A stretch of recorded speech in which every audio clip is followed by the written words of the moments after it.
இன்னைக்கு காலையில இந்த டைம்ஸ் ஆஃப் இந்தியா என்கிற பத்திரிகை வந்து ஒரு செய்தியை அரசனுடைய கவனத்துக்கு கொண்டு வர, வேறொன்றும் அல்ல. ஆனால் இப்பொழுது அந்த இடத்தை மாற்றிவிட்டு 1 கோடி ஏறத்தாழ 30 லட்சம் ரூபாய் செலவில் எங்க அண்ணன் கலைஞர் தான் நாமக்கல் மாளிகை அந்த 10 மாடி கட்டடத்தை கட்டி கொடுத்தவரை எங்க அண்ணன் கலைஞர் தான். இப்ப அந்த இடத்துக்கு முதலமைச்சர் போறார். ஏன் கேள்வி என்னன்னா, அது அவருடைய விருப்பம். யார் எந்த அறையை வைப்பது அவருடைய விருப்பம், யார் எந்த டிரைவர் வச்சுக்கிறது என்பது அவருடைய சொந்த விருப்பம். அதில் நான் தலையிட முடியாது. ஆனா இவ்வளவு திட்டங்கள் எல்லாம் இந்த நாட்டுக்கு கொடுத்த அறை இப்படி இருக்கிற பொழுது எங்க அண்ணன் கலைஞர் கட்டிருக்கிற அந்த அறைக்கு போறார் என்பதில் எனக்கு தனிப்பட்ட ஒரு விதத்தில் மகிழ்ச்சி தான். இது பிரிட்டிஷ்காரன் கட்டது, அது தமிழன் கட்டது, அதில் ஒன்றும் மாற்றம் இல்லை.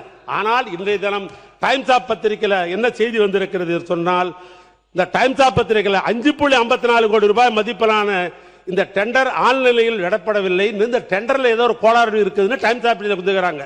அது அமைச்சர் அவர்கள் பதில் அதுக்கு சொல்லட்டும், நான் வேணான்னு சொல்லலை. ஏன்னா இப்போ என் டைம் எடுத்துக்கணும், அதுக்காக சொல்றேன். நான் கடைசியாக பதிலில் சொல்லுங்க, அமைச்சருக்கு அந்த வாய்ப்பு உண்டு, மணிக்கணக்காக கூட நீங்க பேசலாம். ஆனால் நான் கேட்க விரும்புவது, ஏன் அந்த அறையிலே இருந்து பணியை பார்க்க வேண்டியதானே? ஏன்னா அங்க தலைமையுடைய சங்கத்தினுடைய தலைவர்கள் அதனுடைய பொறுப்பாளர்கள் பேசுறாங்க, இங்க எங்களுக்கு உணவு அருந்தத்துக்கு இடம் கிடையாது, எங்களுக்கு புழங்குறதுக்கு இடம் கிடையாது, ஓய்வுக்கு இடம் கிடையாது, இந்த இடத்தை முழுமையாக எடுத்துக்கொண்டோம் என்று சொன்னால் நாங்க எங்கே போவது என்ற அந்த ஒரு மர்மிங், அதாவது அங்கே பேசப்படுகிறது. அந்த அதிகாரிகள் அலுவலர்கள் பேசுகிறார்கள். அதையும் முதலமைச்சருடைய கவனத்திற்கு இந்த ஆட்சிக்கு கொண்டு வர நான் விரும்புவது, நீங்க எப்பவுமே இந்த டெண்டர் விஷயத்தில் நாங்கள் பியூரிசி என்று நாங்கள் சொன்னீங்க. ஆனால் டைம்ஸ் ஆஃப் இந்தியாவில் இன்னைக்கு பக்கம் பக்கமாக இந்த டெண்டர் விஷய பணிகள்லாம் நடந்த பின்பு இப்ப ஆன்லைன் டெண்டர் என்று போடப்பட்டிருக்கிறது என்றெல்லாம் பத்திரிகை வந்த செய்தியை மட்டும் உங்களுடைய கவனத்துக்கு கொண்டு வந்து, மாண்புமிகு பேரவைத் தலைவர்களே, நிறைவாக ஒரு குரலை சொல்லி நான் முடிக்கலாம் என்று நான் கருதுகிறேன். சூற்றி முடிவு துணி செய்தல் அத்துணிவு தாட்சியுள்ள தாங்கள் தீது அப்படின்றார் வள்ளுவர். சூற்றி முடிவு துணிவைதல் அத்துணிவு தாட்சியுள் தாங்கள் தீதுன்ற நான் சொல்லல, ஐயன் வள்ளுவர் எழுதுனது.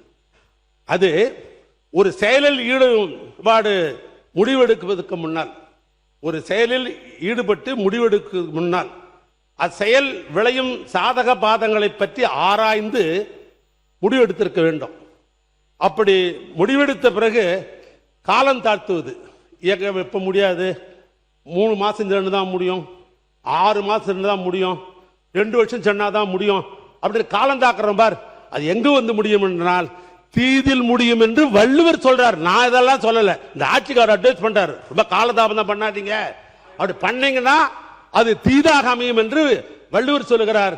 எனவே அந்த வள்ளுவர் தான் இந்த ஆட்சிக்கு பொருத்தம் என்று சொல்லி, அச்சம் என்பது மடமையடா, அஞ்சாமை திராவிடர் உடமையடா, 6லும் சாவு 100லும் சாவு, தாயகம் காப்பதுதான் இந்த கழக உறுப்பினருடைய கடமை என்று சொல்லி என் உரையை நான் நிறைவு செய்கிறேன். நன்றி, வணக்கம். மாண்புமிகு பொதுப்பணித்துறை